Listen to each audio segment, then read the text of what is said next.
What's going on, y'all? Welcome to Help Students Win, where we talk about all things education. My name is Jordan Davis. I'm a professional speaker, founder of JD Speaks, and your podcast host. And today is going to be a very special episode. I'm actually going to share with you all one of my favorite keynotes that I've ever given. This is from last year's 2023 Carroll Citizens for Racial Equity Conference, where I delivered a powerful keynote about the importance of faculty and staff well-being in maintaining diversity, equity, and inclusion work and improving the experiences and outcomes for students. And so if you're a school leader, if you're a teacher, even if you're a student and is engaged in equity and inclusion work, this keynote is just for you. Hope you all enjoy. And as you can see, I'm thinking about my mom's banana pudding right now, right? And I love the analogy of banana pudding because I don't know about y'all, but my favorite part of the banana pudding is the cookies. Like the vanilla wafers are like the best part. And now you can't have the banana pudding without like the actual pudding itself, right? And so if I draw the analogy between banana pudding and the way that I speak, the pudding is like the theory and the definitional work, right? I appreciate the young people providing definitions about that kind of inform the work that they're doing. So I'm going to provide some definitions and some theoretical frameworks, but the cookies are the specific examples in the stories that really highlight the practicality of some of the work that I'm doing. And so I hope you all to, feel free to, again, engage in any way that you see fit. And as an overview, I'm going to talk a little bit about myself and my journey and the work that I'm doing now at Georgetown University. I'm going to talk about the importance of wellness and relationships, which was teed up so well by Dr. Watley at the beginning. I feel like it builds on a lot of the principles that she laid out for us. I want to get into some practical items. Again, the cookies that I'm really excited about. I'm going to have some specific advice for young people, especially on that last question about what it actually looks like and what we can do in Carroll County. And then we're going to open it up for about 5 to 10 minutes of Q&A. Does that sound good to everybody? Yeah. Are we on board? All right, let's rock and roll. So a little bit about me. Like I said, I was born and raised in Baltimore, specifically Baltimore County. Y'all know I got love for the city as well. And I'm also a proud alum of McDaniel College, where I graduated with a bachelor's degree in communication. And I did a ton of things at McDaniel, right? I played on the football team for 2 years. I was a student peer mentor. I was a resident assistant. So I was very involved on campus. But I would say that my most transformative experiences at McDaniel were actually in the classroom. And specifically when it comes to equity work, there were moments in my educational experience. For example, I would sit in these breakout groups and we would have discussions, specifically in like my intercultural communication class, for example. And there were times where I would hear students say things like, I don't watch the news because it doesn't affect me. And just sit with that. And I was blown away by someone feeling so protected by their privilege that they didn't feel that it was necessary to look at the news and understand the experiences of others. Right, so I arrived to this work from those experiences as a student and being transformed by them in the classroom, and it leads me to my current work at the Center for New Designs in Learning and Scholarship, which in short is Georgetown Center for Teaching and Learning. So I engage a lot with faculty development. I help them design their courses around equity, around inclusion, around access. And through that experience, I'm more and more learning about the importance of relational priorities and also wellness in this work. And so I feel like it's always important to have our challenges in front of us and to name specifically what we are battling, what we are facing at our universities. And for those who don't know, Georgetown, it's a prestigious university. It has a very low acceptance rate, but a very high graduation rate, right? So there's that elitism aspect of Georgetown. And so some of the challenges that we face here are lack of inclusivity on our campus. Right, so we found out through a cultural climate survey that was conducted in 2020 that 76% of white students feel like they belong at Georgetown compared to just 43% of black students. Right, and those kind of stratifications are had along several lines of identity. We also found that students experiencing extreme levels of stress from competitive and an exclusive campus culture. Again, this competitiveness, this elitism, the fact that I have to be perfect because I'm at a school like Georgetown University. These are some of the things that we're facing. And through some of the work that I'm doing with faculty and in our courses, we're finding out that when students go to seek help, when students go to the counseling center, when students go to student health services, when students interact with health education services, when they're learning about the things that keep them well, only 15% of students report that counseling services address their needs sufficiently. And this is really important to pay attention to. One of the projects that I'm leading at Georgetown is called the Engelhardt Project for Connecting Life and Learning. And we're finding out the power of having students connect what they're learning inside of the classroom to their lives outside of the classroom. And I know we have a lot of social workers and mental health professionals in this room. One of the core models of this faculty development program is that we pair teachers and we pair teaching professors at Georgetown with counselors at the university, with career center professionals at the university, with the people that students are seeing on the daily basis. We invite them into the classroom to generate discussions about topics that center student well-being. So we've had physics professors, for example, talk about sleep habits and how the science behind sleep is important to not only do from a mathematical standpoint, but to also live by, right? And we would invite mental health counselors into this environment to have real conversations with students about, okay, how can I take the biological topics and the physics topics that I'm learning and actually apply them to myself in order to maintain my level of wellness, right? And so we want to improve the relationships that students have with these professionals and acknowledge that learning doesn't just happen inside of the classroom, right? Like students are learning all around campus and we need to be able to value and invest in those learning experiences. And the number one thing that I've learned in talking to faculty and doing this work is that mental wellness and equity work are inextricably linked. And I'm going to say that again for somebody in the back that might have missed it. Mental wellness and equity work are inextricably linked. And so we cannot be proponents of equity but also have a, quote, tough it up buttercup type of mindset when it comes to this work. And so what does it mean to take care of ourselves? What does it mean to be well? Why is it important within this context? First is to understand that wellness is not a nice to have. Wellness is not just the individual pleasantry. And when I talk about wellness, I'm not talking about going to the spa or posting about it on social media or even taking naps during the day. Like those are things that contribute to wellness. But the importance of wellness, especially when we talk about building relationships with the people that we work with the people who we expect to see change from, we have to understand that our wellness allows us to have the emotional awareness and the emotional capacity to build those relationships.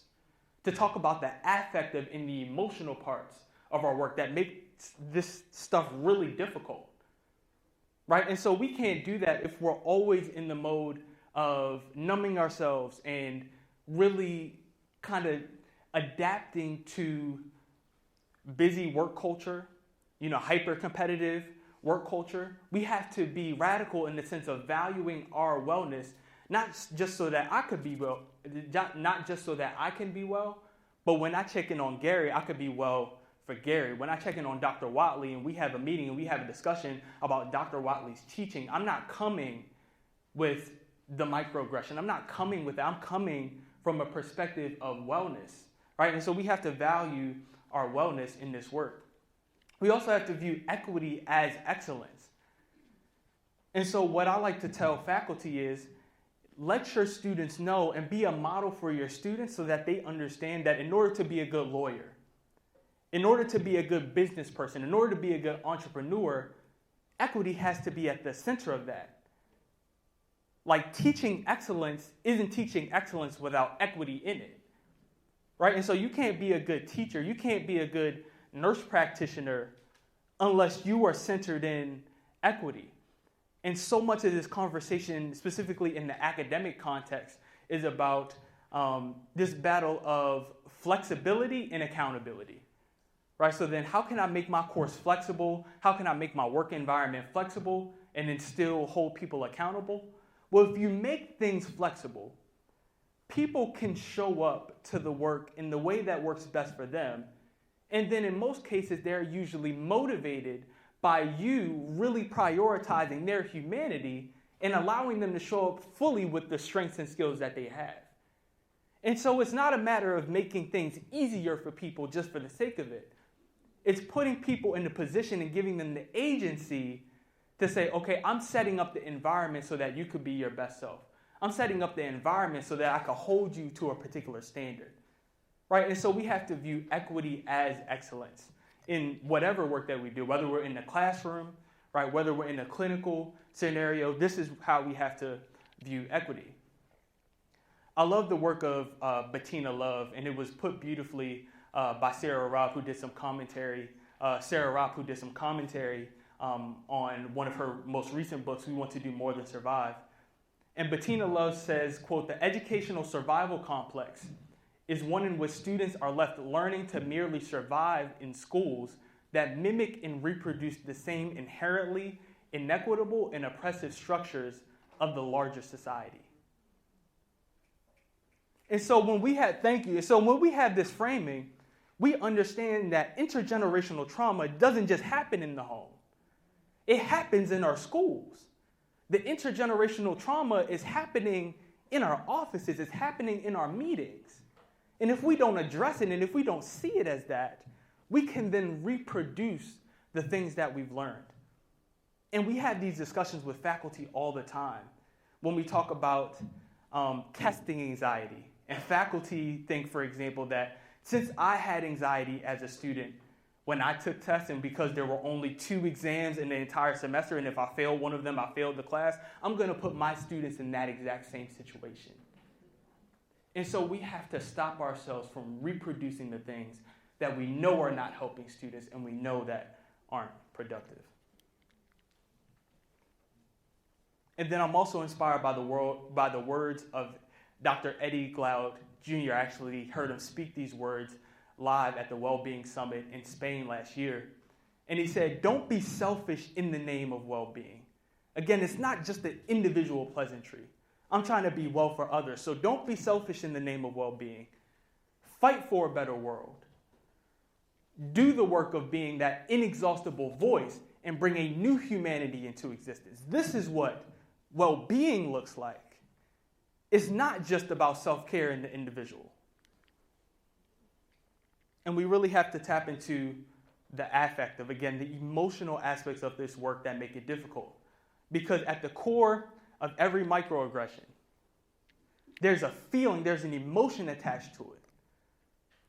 Whether that emotion is frustration, that emotion might be entitlement. This is my course.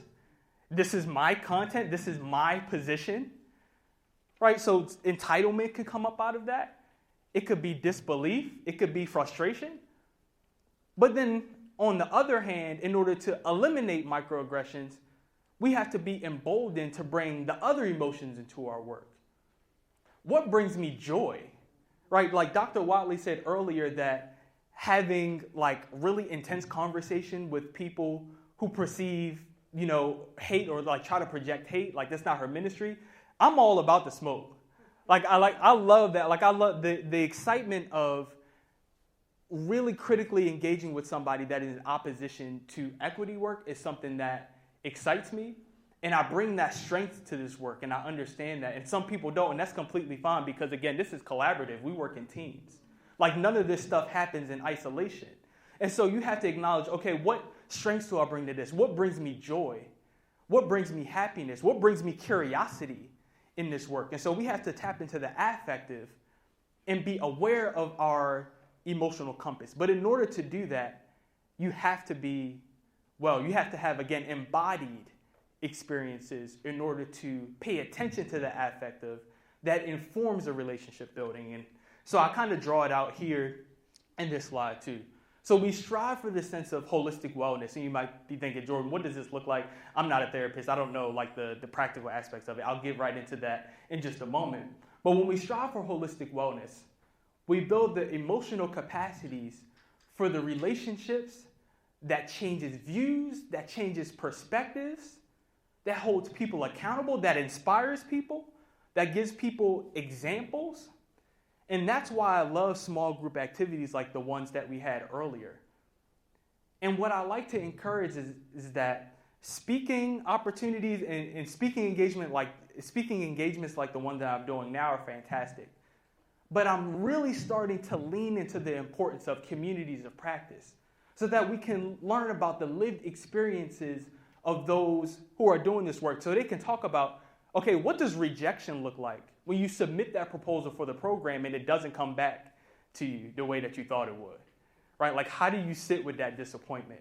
Like, what are the next steps in order to overcome that, in order to push this thing forward? And a lot of those things don't come out of just a speaker that's in front talking. It comes through, okay, what are you seeing in your classrooms?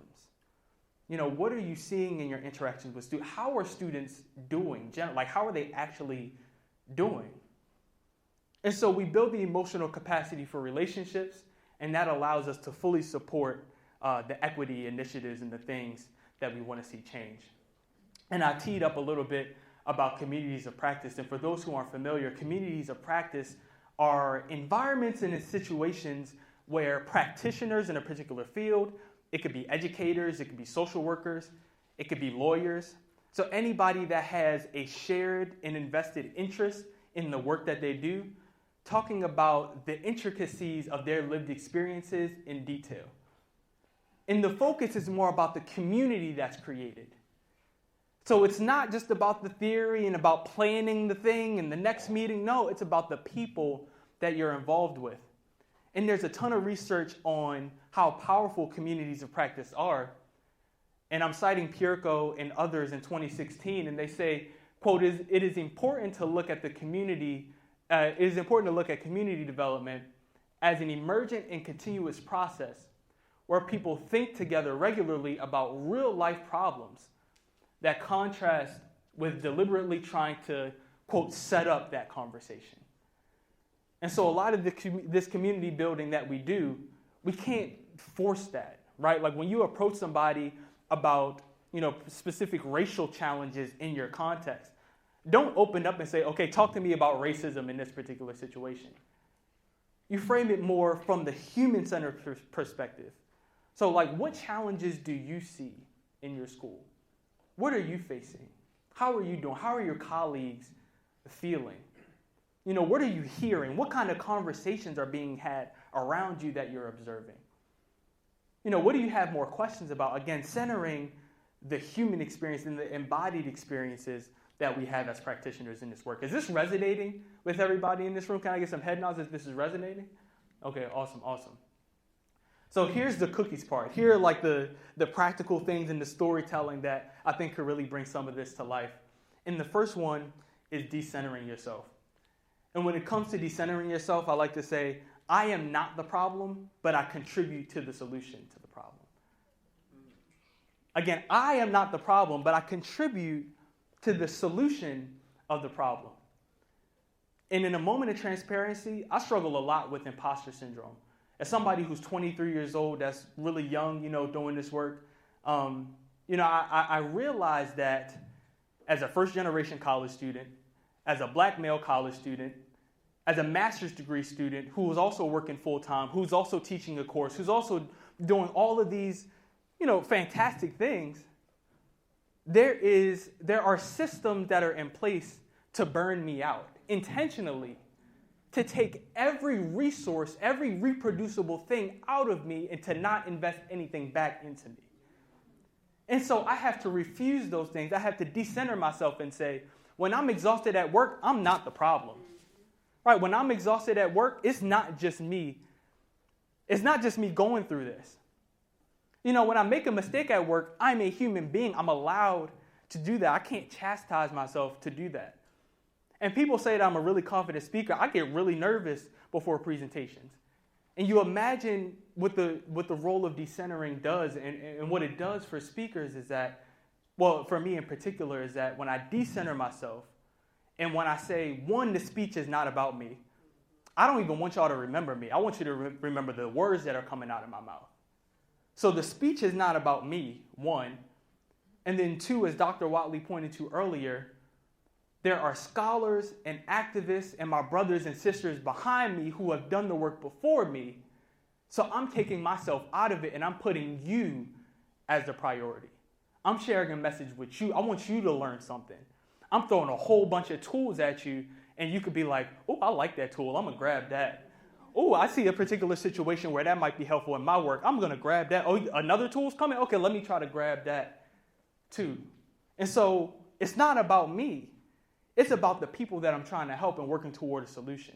And so we have to work to try to decenter ourselves in times of discomfort, in times of frustration, in times of fear and anxiety. And we have to work toward the systems that we know are creating emotional circumstances that are unproductive and counterintuitive to equity, to wellness, to the work that we're trying to do. And so I credit Tina Compt and the work of Black feminists for refusal practice. And I think being able to refuse things, knowing what you can say no to, and the things that again are counterproductive to equity work, to wellness, identifying those things are really important. And so there are really three main points to refusal practice that I want to highlight here. It is the rejection of the status quo as livable. It is the rejection of the status quo as livable. And in Western society in particular, there is heroism in surviving, right? There is a heroic aspect of surviving a particular situation or a particular lifestyle that we value in this country. We fetishize surviving. But when you, again, center yourself, when you're self-centered, and you're saying, oh, I'm able to survive this, so I expect others to do so, you're completely discrediting and discounting everybody who's not surviving. So we have to step outside of self and say, okay, I'm able to survive this opportunity, but how can I make things better for those who aren't surviving right now? Those who aren't portrayed in the media, those who aren't show up in the news, who aren't showing up in the news cycle. Right? Again, so we have to reject the status quo as something that's livable. We have to imagine the possibility of living otherwise. Again, there are cultures outside of our own that value wellness, that value human-centered design, and we should look to those cultures, seek to learn more about those cultures, to think about worlds that are more livable. And then lastly, we have to view negation and denial as a generative and creative source. Again, so what are you going to say no to, and then what do you do as a result? So what happens when I say no to the standard 9 to 5? What happens when I'm able to get up and take a walk in the sun for 30 minutes and take my time and eat my lunch without trying to answer emails at the same time and have an embodied experience? What am I able to do as a result of that? And so again, what are we going to refuse? And I want you to really think about that. What can I refuse? What are the small things that I can start to refuse in my daily life to, again, prioritize my wellness, not only for myself, but for the people that I'm trying to connect with and build relationships with? The number 2 thing that I have, again, building relationships. So what does this actually look like? I want us to understand this right here. Feel free to write this down. Feel free to take a picture of this, whatever you need to do to remember this. And it's that equity work is a slow game of high intensity. So there are times that are going to be very intense when we take care of ourselves and we start to feel things. Oh, I've never felt that before in this extreme of a way. Yeah, that's what happens when you have embodied experiences. And we have to realize that this is a slow game of high intensity. Now, I was facilitating a student panel a couple of weeks ago at a conference that I was at, and there was a question in the Q&A that came up from a faculty member that I could visibly tell the audience had like a clear issue with and a clear problem with. And this question, the phrasing was off. It was very self-centered. Again, this is my course. What's wrong with my students? And the first thing that I tried to communicate with my colleagues about and what I want to share with you about is that instead of saying, what's wrong with my students? What's wrong with this community? What's wrong with my colleagues? How about you say, what are the challenges and how can I help? How can I support you? Again, centering the human beings that are at the crux of this work. Right, so he asks this really problematic question. He takes up a lot of the space in the room. It's like this long, elaborate question about how his students aren't listening to him, how he's putting a whole bunch of time and effort into his course and things like that. And again, that might be a little bit of entitlement. But at the end of the day, he came up to me and we had a 15-minute conversation about teaching and learning. Right, and it's the relational aspects of it. And so instead of having the response of we don't want those types of questions, we don't want people to feel uncomfortable. Obviously, we don't want to put people in compromising situations. We don't want harm to be done. But when those opportunities present themselves, we, one, acknowledge the fact that the question was asked, that those feelings of entitlement were not bottled in, so then it's reproduced to when he actually sees the students in class. The ability to ask this question in this environment, there's some value to that. And then secondly, I build the relationship so that he could come back. Because I want him to come back. I want him to learn. I want him to be in community, right? I want to be able to talk in his language that's particular to his field so that when he comes here, he can then learn our language and then we're both speaking the same language.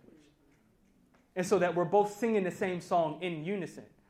Well, we got to get him in the door first, right? That might have been his very first workshop on inclusive teaching. I don't know what this individual is going through or what he's experienced, but it's my job to try to learn and to try to understand that. Because believe it or not, just like students don't feel like they're heard, faculty also don't feel like they're heard. Social workers in a lot of environments don't feel like they're heard. This work can get lonely. And if, as students, if we're expecting educators and faculty to listen to us, we have to be able to reciprocate that. We have to be able to ask those people about their experiences and really build those relationships so that he can come back to the community of practice. He can come back to the workshop. He can be able to try new things and then come to us when it doesn't work out the way he expected it. Oh man, I really put a lot of effort into this inclusive teaching element. I thought it was going to be transformational and the students fell asleep on it. It did not resonate. What are some things that I could do to make this better? Right, but that level of accountability is not built without the relationship. Does everybody get that in this room? Okay, awesome. And what does this look like in your work? Well, you got to make time for it. Right, this is time consuming. Again, it's a slow game of high intensity. And there are some people in this room that might be thinking, I'm not a therapist. People are going to start talking about their problems and I'm going to get anxious and I don't know what to do. I don't know the resources. I'm going to be scrambling. But when I look at the data that we get back from our students, because we put out a semesterly survey. So at the end of every semester, we send students a survey about their experiences in these courses, their experiences having these conversations with mental health counselors inside of the classroom, what comes out of those experiences. And the most popular responses that we get from those assessments is that students care so much about the fact that it was even focused on, the fact that they were even able to talk about it in an educational setting. And so when we talk about creating equity and then being the change, when we talk about working together, how about we just make time to hear each other, to acknowledge that feeling is valid, and then to say that I'm thinking about you, to say that if you need anything, how can I support you? If you think of a way that I could support you, please let me know. Right? These are the resources that I know on hand. These are the resources that I know that are available to students. These are the resources that I know are available. I had a friend that was talking about BetterHelp the other day, and I know it's this online thing that helps people have, therapy center conversations. Is that something that you might be interested in? Is this applicable? You don't have to be a therapist yourself, and again, center yourself in trying to solve that person's problem. And so when we get out of the frame of problem solving on the spot, we can then start to hear people out without trying to rush to a solution, without trying to put a Band-Aid on it immediately. And so take the extra 5 minutes to check in with your people, really check in, how are you? How was your weekend? How are your kids doing? Right, Jordan, I know you're taking a class, because I work full-time and I'm in class part-time. How's your class going? Right? So we got to be able to check in with each other. Can anybody, by a show of hands, can anybody do this immediately? Like say, is this something that we can all do at some point? Just make time for it? Okay, awesome. I'm glad that this is resonant. So item number 3 that I just wanted to cover real quick is this theory of institutional change. And the Engelhardt Project, I came into the project about 2 years into my time at Georgetown, but this is a 20-year project that partners faculty and teaching professors at Georgetown with who we call campus resource professionals and the social workers, the career center individuals, those who work in student health services, to have those conversations about the meaning of student well-being inside of the classroom in correlation with what is actually being taught. Right? So we've been able to scale this program from working with just 5 faculty members in 2005 to now we have closer to 40 faculty members across Georgetown that are engaging in this type of co-curricular experience with their students. And then I've also been in a lot of conferences where I've heard really powerful stuff about institutional change. And so I thought it might be helpful to kind of provide a loose framework for what this will look like. And again, this is in education, but I feel like a lot of the principles that I'm talking about today can be implemented in business. It can be implemented in law offices or whatever you end up doing in your work. And so we have to first empower practitioners, so the professional staff, and identify practitioner champions. So it was said earlier, what you're talking about, like the things that you're trying to propose, 9 times out of 10, it's not something original. Like there's somebody on campus that's already doing that similar work. Or there's somebody in Baltimore that might be really, putting social workers and their well-being at the center of their work. And so they're able to, be more impactful and be able to expand that way. Like start with conversations with those people that are already doing the work. And that's really hard for us to do in academia because so much of it is siloed, right? So like business does their business thing and it's very special to business. And we have, business has their own school and their own curriculum and their own, right?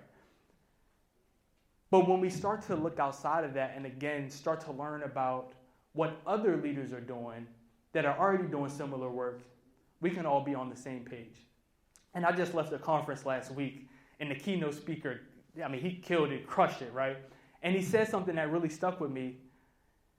He said that it's important to preach to the choir.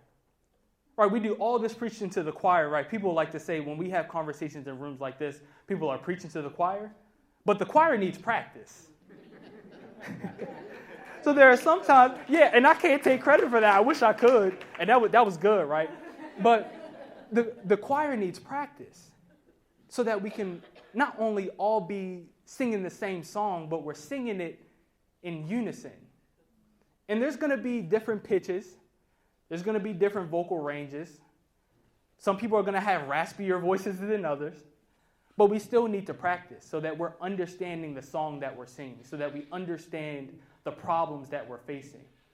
And so this is why relationship building is important, because we need to empower the people who are already doing this work so that they don't feel like they're overlooked. Right? And so then we have to learn from and with your constituents and design for them. Like the students teed up beautifully, have conversations with your students, have conversations with your constituents, allow them opportunities to provide feedback. We need to prototype, pilot, and assess. You might not be able to fund that big initiative that you've been dreaming about, that you've been reading research about, that you have all the evidence on, but how can you break that down into smaller problems that you could provide evidence-based results around? Right, so again, reframing those big problems and being able to design prototypes and analyze those things and assess those things and to really master your storytelling so that when you sit in front of leadership, you've got that song, right? You're singing in tune when you sit down with leadership. Right, number 4 is collaborate on storytelling. Again, making sure that the stories that you tell are actually resonant with people. And then through that, once you empower the practitioners, you have these champions that can speak in spaces where you currently aren't. Right, you're able to learn from the people that you serve, so now you're inviting students into it, now you're inviting clients into it, you're inviting customers into that experience.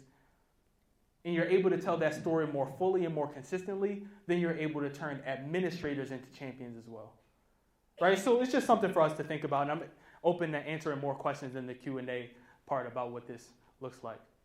And now I have some advice that I want to share with some of the young DEI leaders in the room, specifically the students that just talked, and any students that you might have in mind. And Dr. Watley and I have like very similar slides on this, but it's apply a both and approach to conversations.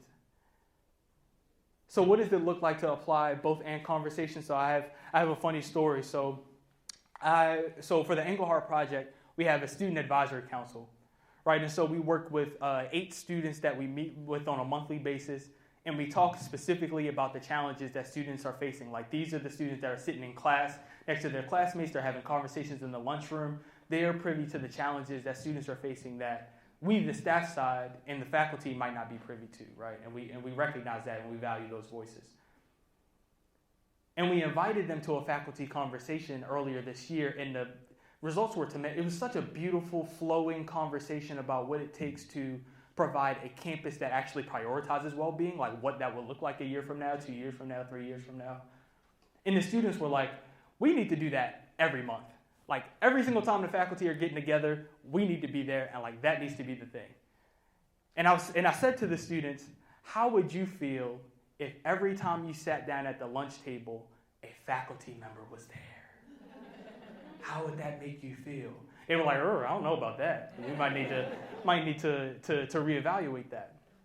And so it's a both and approach. Again, we like to say, it either needs to be a full holistic conversation and like everybody needs to be in it all the time, or the people who are marginalized need their own space and they need to talk, and then that's the solution.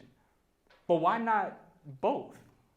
Like, why can't both be achieved? Why can't we create spaces and environments where faculty get to talk amongst themselves, build community amongst themselves, being able to be vulnerable with somebody that is more closely aligned to their experiences and might have a different understanding about teaching, and they get to have conversations with students. All right, and so when you're a student and you're thinking through these solutions, think from a yes and a both and perspective, and not try to draw like really hard lines between those two things. Another thing that I've learned in one-on-one consultations with faculty is that it's important to suggest things instead of requiring things. And as students, we get so passionate. We have so much energy and excitement about this stuff, and we slam our hands on the table like, this is what needs to be done. We've read about this for so long. We experienced it. Like, let's go.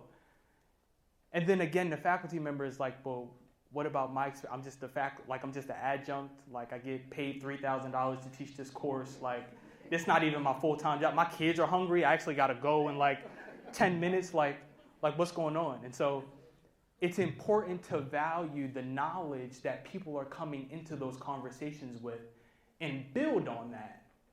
And so instead of saying, you need to do this in your course, you can say things like, well, I was talking with this particular faculty member in biology last week, and they did this really cool thing with their students. And from hearing about your course goals and what you want students to learn, I think that this might be helpful. What are your thoughts on that? Have you seen anything like this in your classes before? Or have you considered maybe implementing this conversation? Because I think it really highlights the things that you already have in your curriculum. And then that's how that conversation gets going. And then it becomes a co-collaborative process. It becomes a co-designing process instead of just asking somebody to fulfill a requirement. And lastly, we gotta have fun, y'all. Like, we've talked about how difficult and how draining and how emotional this work is. And I think a beautiful way is to make it futuristic. And I guess you could call this a futuristic slide. I don't know what it's doing right now, but this should say, use speculative design in meetings. Hopefully my people are on Zoom are okay, because I know that could be really confusing in an online platform too, but use speculative design in meetings. And so as students, where you're talking about policy, where you're talking about the challenges that you're facing, ask questions like, what would it look like if our campus was a well-being campus? We're talking about all this change, but what do we want our campus to look like in 2025? What do we want to hear? What conversations would we hear as we walk by faculty, as we walk through campus? Like, be vivid and specific about the things that you want to see in the future. What should students feel when they sit in their seats? What technology would students use in 2025 in order to promote a climate of inclusion and equity? What would those things look like? And it's beautiful to see the wheels start turning when students are ejected out of the present and are propelled into the future and get to be really creative and fun and dynamic and create things, right? And then tapping into that creative power. Again, what would students feel, think, and say? And then it's even fun to mention artifacts from the future. And so when you're walking through the library in 2028, what are you seeing on the walls? Right, if you had an artifact from 2040, what technology would you hold in your hand to make equity possible? And then you start to really think about, okay, what does this look like now? You could design backward by setting it in the future. And as I wrap up here, I have one last thing that I want to say to you all, and then we can open it up for a Q&A. Be well for you and for me. Because, y'all, we got a lot of work to do. My name is Jordan Davis. Thank you all for your time.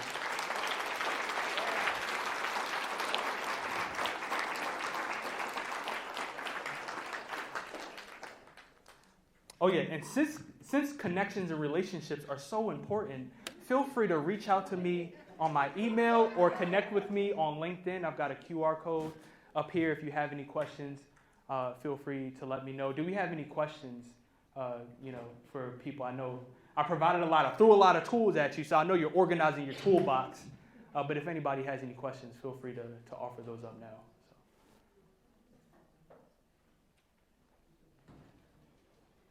Yes. Yep. So for people who are engaged in more solitary or solo work and not as engaged with directly working with people, and I'm speaking from my own experience, what advice would you give? What are your goals? So in what context are you talking about? What are your goals? Okay, so like for me, I'm just in my own workspace and workplace, like a lot of it is solo and on my own and not a lot of interaction, but I'm providing resources. I work with the library and I provide resources for the community, but I don't get to directly interact with people or impact people that I can see. So is there any advice for people who feel like they're doing more behind the scenes work and how they can be more proactive, I guess? Yeah, well, I think it starts by talking to the people that you serve. So like, who are the students that you're seeing in the library, like having genuine conversations with students. One thing that I think is very powerful on campuses is food. So like providing food for students or being like, hey, like I'm eating lunch at this time at 2 p.m. Like come by to the library to like have a conversation about how to improve X thing. And then you might only get 2 or 3 students that show up, but from those 2 or 3 students, you might get a connection to a faculty member. Then you talk to that faculty member, and then you get connected to 2 more faculty members. And so we engage with people in ways that we don't see as engagement, but you're serving somebody, right? With whatever you're doing. I don't care if you're designing websites remotely, you have clients that you're designing for.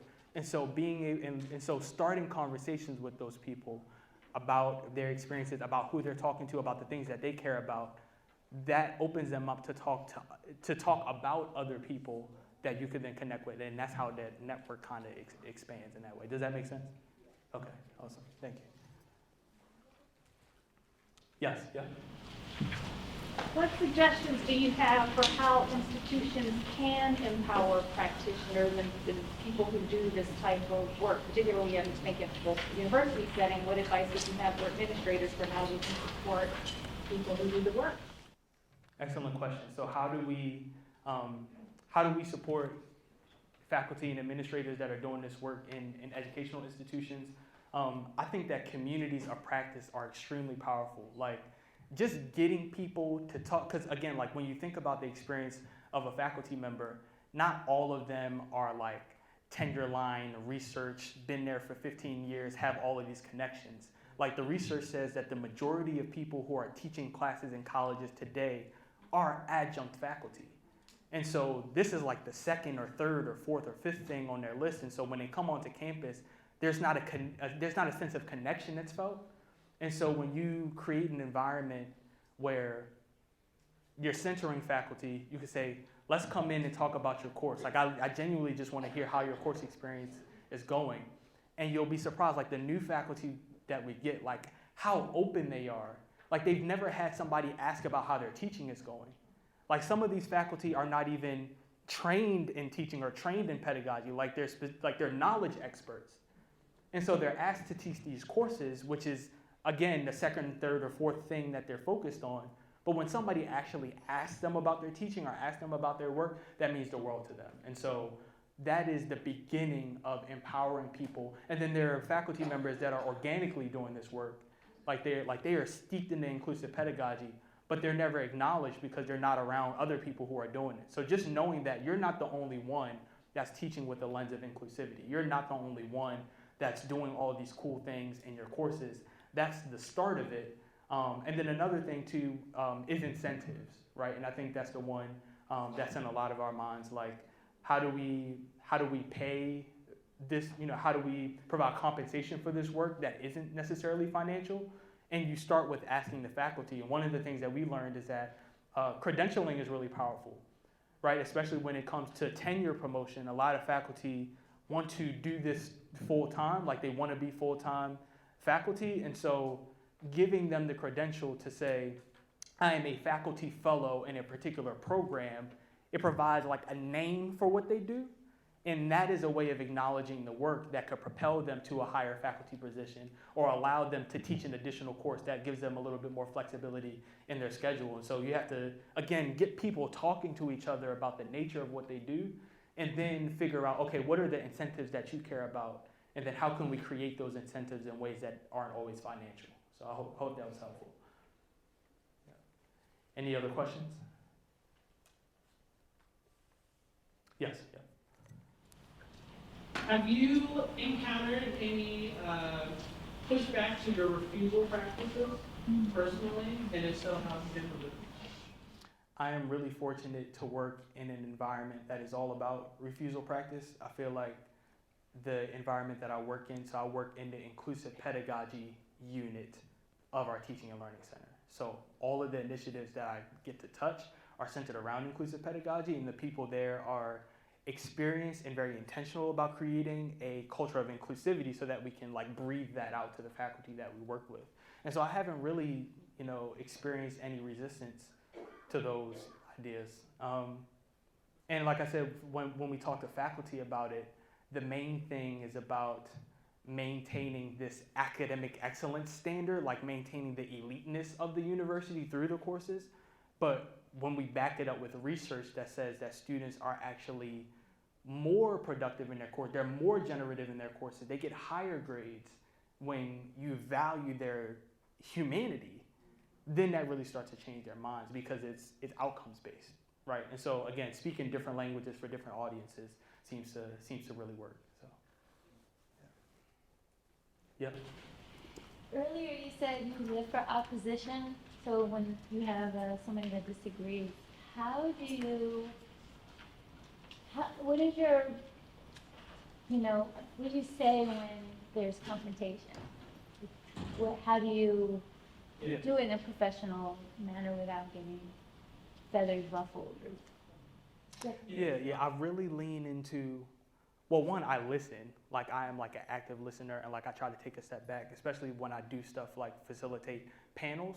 Like I didn't say a word to like manage the situation because like I'm a moderator. Like I wanted to center my students. I wanted to allow the students to kind of interact with them. And then also there were like several faculty in the room too that were able to like speak to that particular member. But when I face opposition one-on-one, I really get into the understanding mode. So if a faculty member is like, man, like my students are disrespecting me, like I don't think this is gonna work. I say, what would make you open to this? Like what are some things that would open your eyes to the opportunities to improve your course outcomes? What are you unhappy with? Again, centering like where do you find opportunities to grow in your teaching? What conversations are you having with your dean? Do you feel supported by your dean? How can we help your dean support you to do this work, right? So you just continue to dig into the experiences of the faculty, like what they see as the challenges. Because sometimes we come in with our own challenges and we say, okay, these are the problems that I see. This course is designed really poorly, and like you got to fix this, this, and this, right? They can deviate from that, but if you allow them to present their own challenges, you can then get back to the course design later, right? Like once you build the trust in solving the problems that they care about, then you can get back to the bigger issue, right? So hopefully that was helpful to you. Yeah. Yeah. When I used to teach many years ago, the teachers that were valued were those that their students produced the best results. And I just have, in terms of hard sciences, let's say, or engineering or something, I think the students would put up in those days, and I don't know today, but would put up with a lot of abuse, generally speaking, as long as they got the stuff into their heads and they scored well, and they did well, right? I wonder how you approach the hard sciences rather than the soft ones. With the Georgetown's a good example, right? I mean, everybody wants to excel. They want to be the best, right? So, and you want a teacher who will make you be the best. Now, if the teacher is also abusive, well, we put up with it like we put up with many things in life, right? Well, how will that teacher then be able to grow into something that is more equitable and better over time when he's being encouraged because the students are supporting him in his abusive behavior because they're doing well, because they learn something. Yeah, so that is a very layered and textured question. Thank you for that. And you know, I'm slowly starting to turn into a pedagogy nerd or like a teaching nerd, and so I'm approaching this answer with a teaching and learning perspective, but I think this answer could yield potential opportunities and learnings for people who aren't in education, right? And so it's all about framing. So one of the framing, because you said like there's a level of elitism and like competitiveness that's kind of baked in to these courses. And it's like, okay, yes, you're getting a good grade in this class, but we want you to be a good practitioner when you graduate. And so we're pointing to a lot of research that focuses on the importance of problem-centered design and human-centered design and all of these productive frameworks that centers students' post-graduation success. And so even though, like you said, they're putting themselves through suffering in the classroom, that's not going to help you design the future thing. And so if we want our students to be leaders and not, again, just replicate systems that already exist, we could say, okay, here's what it looks like to be an excellent chemist. And here's the direction that chemistry is going in. And here are black scholars in chemistry that you might have never heard of before that are making strides, and here are the benefits of it. And I want you to be an excellent chemist. So I want to equip you with the things that are counter to our current system because we see the problems in our current system. And so you can graduate and then work towards solving those problems. Again, so there's a couple things I mentioned there. So it's the problem-centered design. There are problems with the field of chemistry that this particular environment that we're learning in is like conducive of. Like we are creating problems in our classrooms that are reproduced in the field. So again, back to the educational survival complex. And then secondly, in order to be a leader, you have to build the skills needed to reject those systems in order to be a good chemist. And that's just like the chemistry example, but the framing of, okay, post-graduation success, that's been really powerful for the people in the hard sciences to see their students as more than just students and as future practitioners in the field. And this is what you need to do in order to be a leader in that field. So, yeah. All right, I think, let me check my time real quick. How are we doing on time, Clyde? Awesome. Well, thank you so much for your time. I appreciate y'all so much. Thank you. Of course. If you want to equip your students with the skills needed to create a positive school culture, then I want to tell you about Self-Talks. Self-Talks is the student success program that is transforming high school and college students throughout the country. You might be familiar with social-emotional learning programs or career readiness curriculum, but what makes Self-Talks unique is how it combines content on academic success, equity and inclusion, student leadership, and mental health for students. Students might learn effective study strategies, But what if mental health struggles are stopping them from becoming academically engaged? They might earn leadership opportunities or student employment positions, but what frameworks are they learning to build programs and initiatives that serve all students in the school community? That is why having conversations about how success, equity, leadership, and flourishing intersect is so important. And the research shows that when students are thriving in all of these areas, it leads to personal well-being as well as their professional success after graduation. Self-Talks is fully customizable to your school or district's needs. There's no cookie-cutter content, and every self-talk starts with a needs assessment with your leaders to remove your specific barriers to student success. There are no boring lectures, it's PBIS and CASEL aligned, and it's informed by the science of teaching and learning, the stuff that actually works. So if you're looking to take your students to new heights this semester, visit jdspeaks.com/selftalks.